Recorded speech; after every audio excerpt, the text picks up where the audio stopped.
It is less than a week to go before the deadline for a Dallas Cowboys extension with quarterback Dak Prescott. So for a long-term deal in general, is it now or never? And I'm going to give this one 3 stars. If they don't get a deal done before that deadline, it means they can't get a deal done at all until after the season ends. But if Dak plays on the tag, I believe that means the Cowboys and Dak Prescott are trending towards, not set in stone, but trending towards a Kirk Cousins scenario where Dak plays two years on the tag and then bounces somewhere else. Dak's going to earn $31.4 million this year and around $37.7 in 2021. That's his minimum earnings, which means he's going to be getting at least $34, $35 million per year on this whatever extension looks like if it gets done. And this has not gone well for the Cowboys. They have cost themselves money by not operating with urgency at multiple points in these negotiations and not handling it well. Now, the Cowboys historically have been one of the most obvious examples of deadlines make deals. They let Zeke hold out until pretty close to the end of the season.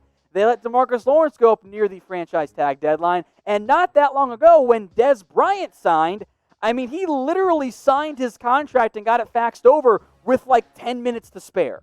They were legitimately up against the gun on that one. So for the Cowboys and for Dak, if the Dak deal doesn't get done, I don't feel confident in Dak Prescott being the quarterback 2 years from now. He'll be the quarterback this season and the year after that.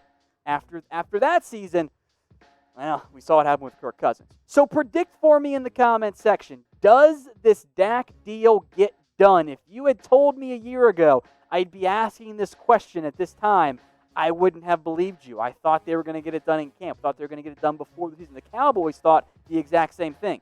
Hasn't happened. So keep your votes coming. Y for yes or N for no if you think the Dak deal will end up getting done. Let's talk more about Dak Prescott here and some in general about this ESPN NFL executive coaches poll of who the top quarterbacks are in the NFL. Is Dak top 10? That's where ESPN had him ranked, inside that top 10. I completely agree. Maybe at some point, for those of you haters out there, you'll realize that if the coaches and executives all generally agree, and I say it, and all the smart NFL people out there say it, maybe we have at least some type of insight there.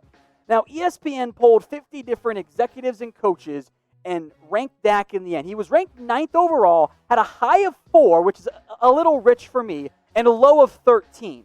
Now, we'll break down some of the questionable rankings that were included, but the funniest part of this to me was how different 2 quotes were from unnamed AFC exec who said, that great rookie season set the stage for him to hit another level and he never really was going to hit. The bar got set high and I don't know if he can reach it. Hasn't thrown it as well since 2016, which is wrong.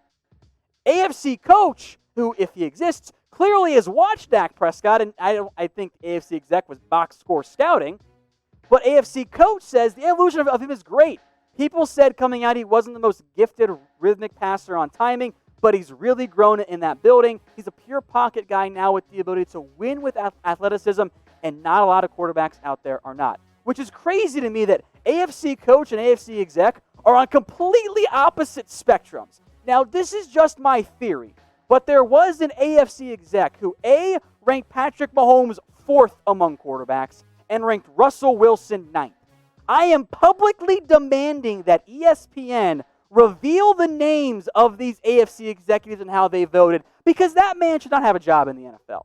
If you think Mahomes is 4th and Wilson is 9th, how did you get employed? Who do you know? What dirt do you have on your boss to allow you to keep your job? Now, you can argue Dak in terms of maybe 6th. I'd put him above Wentz. I'd frankly would put Brady a lot lower. I might even put Rodgers lower too. But top 10 is, I think, the key number here, because if you have a top 10 quarterback, you pay that guy. You know, we tied it back in there. It is very difficult to find a top 10 quarterback. And look, quarterback play is at a borderline all-time high, if not outright all-time high, and you can argue where exactly Dak ranks among those quarterbacks. You can argue, I think, up to, I'd say maybe you start having that discussion around number 5 overall. Number 4, if you're convinced the older guys are going to collapse.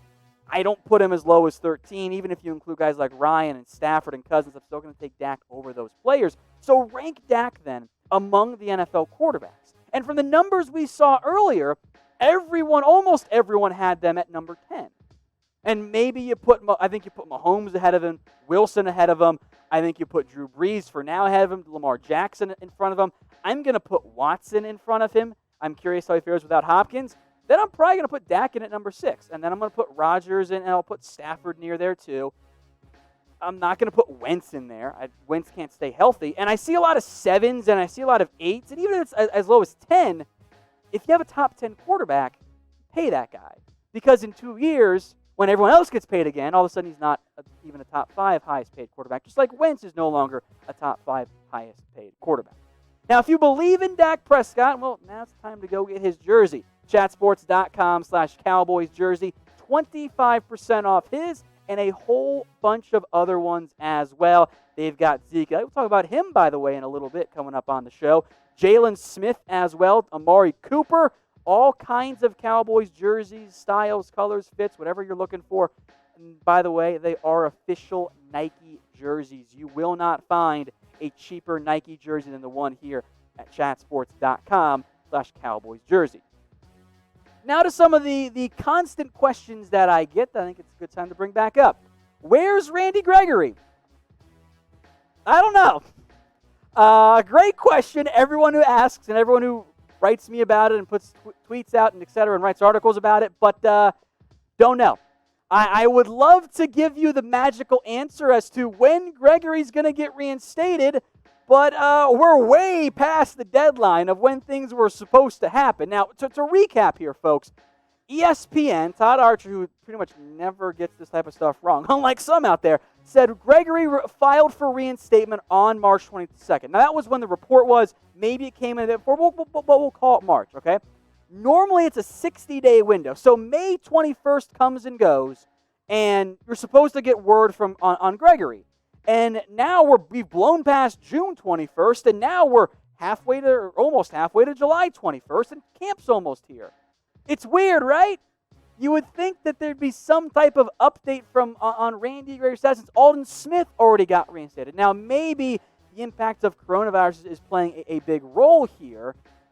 But also, if you're the NFL, if you're the Cowboys, if you're Gregory, you want an answer so that you can go, earn money for your livelihood. That kind of matters to the player. So I think Gregory comes back, but I'll say the same thing I've said for a while now. I don't know for sure, and I'll believe it, I guess, when I see it. And I don't think you can count on Gregory, and I'm not sure you can fully count on Aldon Smith either. So you have to treat Gregory as a luxury. If he's on your roster, awesome, cool. But you can't assume because, well, you guys know what happens when you assume. So predict this for me then. Will Gregory be reinstated in time for training camp? Rapidly approaching here at the end of July. Type 1 for yes or type 0 for no. Also, shout out to people who are telling me literally where Randy Gregory is, like where he lives and saying he's at his house. I appreciate that. We're not playing Where's Waldo. We're doing where with a different terminology, but I appreciate your jokes there. I see 0.5 coming in too as well, which is a cop-out answer. You have to pick one here. I see 1 from Jeffrey, 1 from James, 0 from Declan, 0 from Cowboys Nation and Lucas. I see a bunch of 1s from George. Keep those votes coming if Gregory will be back in time for training camp. Let's stick on the defensive line here. David Irving reunion time. Yeah, here's the thing about David Irving. I don't want to touch him with a 10-foot pole. I'm not interested at all. I don't want to deal with the hassle that is David Irving. Now, Jay Glazer recently revealed that, hey, Irving's camp reached out to Glazer about training Irving and getting back in shape. Now, Glazer didn't say he was training Irving. That tells me that he's not training Irving because Glazer would let everyone know at that point. Irving, and this, again, I just want to emphasize this part. This is the same guy who, when he announced his grand return to the NFL and claimed victory for something he had no impact on in terms of the marijuana rules for the NFL, this is the same guy who said, yeah, I was so good, I never needed to be in shape. Which is indicative of his entire attitude because he needed to be in shape. It's why he didn't come back when he was on the field. He might think he he's the greatest defensive lineman, but he's never worked for it. So I don't want to bring back David Irving. I'm typing in my B for no. I don't want Irving on the roster. I don't want to deal with anything. It is not worth the effort. It's not worth the hassle. He could have been great. I get why so many of you are at least still tempted by the tantalizing talent. That's a fun phrase right there. But I don't want to deal with it. So I'm typing in my B for no. I see mostly B's coming in, but keep those coming in the comments section. How about some offensive line decline? Shout out to producer Brett for sending this one my way. I'm going to give it 2 stars, and I give it 2 stars because it comes to us from PFF, and they can't even make up their own mind. So that screams 2 stars to me. PFF says the Cowboys line and Tyron Smith might be in decline. Now, depends on what you're evaluating it against, right? Look, Smith has battled injuries. He's not the same peak guy that he was. He's still damn good at football, though. And the offensive line certainly is not what it is or was in 2016 at its best. But PFF also ranked it 3rd in the NFL. And if I'm being honest, I don't think I would have put it at 3rd. I'd put the Packers in front of it. I'd put the Ravens in front of it. I would have maybe considered Philly if they were healthy. But it's still a great offensive line. Freaking out about the decline doesn't make sense if you're also ranking them 3rd. Like, pick one. Like, if you're worried about the interior play with Connor Williams and Joe Looney, I get that. If you're worried about the injuries with Tyron Smith, I get that. But you got Tyron, you got Zach Martin, you have, I think, the best right side in the NFL in terms of offensive line. And yeah, Tyron Smith's hurries have gone up, his pressures have gone up in 2019, but this is really good production out of a left tackle. Like, this is awesome statistical production in terms of sacks and hits and hurries. That's valuable, and he's still, of course, on a super team-friendly contract. So, is the offensive line what it was at its peak? No, of course not. Does that mean it's about to fall off a cliff? No, I don't think it is either. So, it's 2 stars. PFF can't make up its mind, and depends on how you want to evaluate in terms of what is your end goal and what are you comparing it to. Yeah. Now, the offensive line's job is to keep the quarterback safe, and the Cowboys' face masks are to help keep you safe and also rep America's team in the process. Now, what I'm about to say comes from a very selfish perspective, but I want football. So please wear a mask so that I can keep my job and we can keep doing shows for you guys. Chatsports.com/Cowboys masks. I've got individual all the way through 4-packs, different styles, different colors as well. Whole bunch of variety there. That link will be in the comments and it will be in the description. It's chatsports.com/Cowboys mask. Let's go to Zeke Elliott. This one, not as bad as some of the headlines we had to discuss about him in recent memory. Is he a top 3 NFL back? Remember how we mentioned the ESPN executive polling for the quarterback spot? They did it for the RB spot as well. I'll give this one 3 stars. This is where I lean. I think you can make an argument that maybe Zeke should be 4th or 5th or 6th or 7th, and it's close at that point. But I'm going to go with more probable than not that, yeah, Zeke should be a top 3 back is a top 3 back in the NFL. He was ranked as high as number 1, and as we'll break down, as low as number 11, which, oh boy, okay, that's interesting right there. I'm not sure I go for 11. I don't go for 1 either. Saquon was actually ranked over Christian McCaffrey. Not sure I believe that one right now. Zeke was 3, and there was kind of a tiering almost between 1 and 2, 3, and then 4 and 5, which was Alvin Kamara and Derrick Henry. Now, unnamed alleged NFL coach said this: very few breakout runs, doesn't look as strong anymore, feels like he's about 60 to 70% of what he was. Now, the first part of this quote is right. Zeke did not have very many big plays, and that's why I might be hesitant to actually put him inside the top 3. I don't think I'd put him there. Maybe it's more 4, it's 5. There's a good argument there, though. That's why it's not 4 stars. The second half of that quote, though, that he's 60 to 70%, I mean, even with the reduced yards per carry, he's at like 90%. So was Zeke as good as he was in 2016? I don't think so.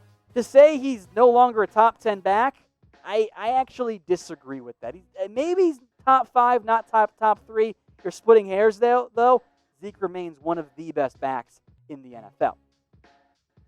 Over Over now to DeSean Jackson, the, I think, biggest NFL story out there right now, or at least it should be. And it's the Eagles, so, you know, the old adage, keep your friends closer and your friends closer and your enemies closer. Now, if you haven't already seen what's happened here, DeSean Jackson posted some insanely bad things that I can't believe we have to discuss in the year 2020. Jackson has apologized for those comments. What he did was a very anti-Semitic post. And the problem I have with this entire thing with Jackson is that his apology honestly wasn't a great apology. Here's what he said. I post a lot of things that are sent to me. I don't have hatred towards anyone. I really didn't realize what the passage was saying. Hitler caused terrible pain to Jewish people like the pain African Americans have suffered. First off, this stuff isn't hard, guys. Like, the thought process should be this, right? I believe in this. Okay, that's fine.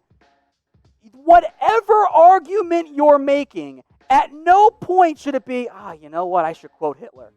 No. Now, the rest of this DeSean Jackson post, I appreciate a little bit more here. We should be together fighting anti-Semitism and racism. He's completely right there. This was a mistake to post this, and I truly apologize for posting it and sorry for any hurt I have caused. It's a pretty simple process, right? Hitler said this. I'm not posting it. That's it. That's all we have to do. And by the way, the best part, it's not even a real Hitler quote. It's a fake Hitler quote, but it's so bad it can be attributed to Hitler. It's a complete disaster. It's not a competition here either, guys.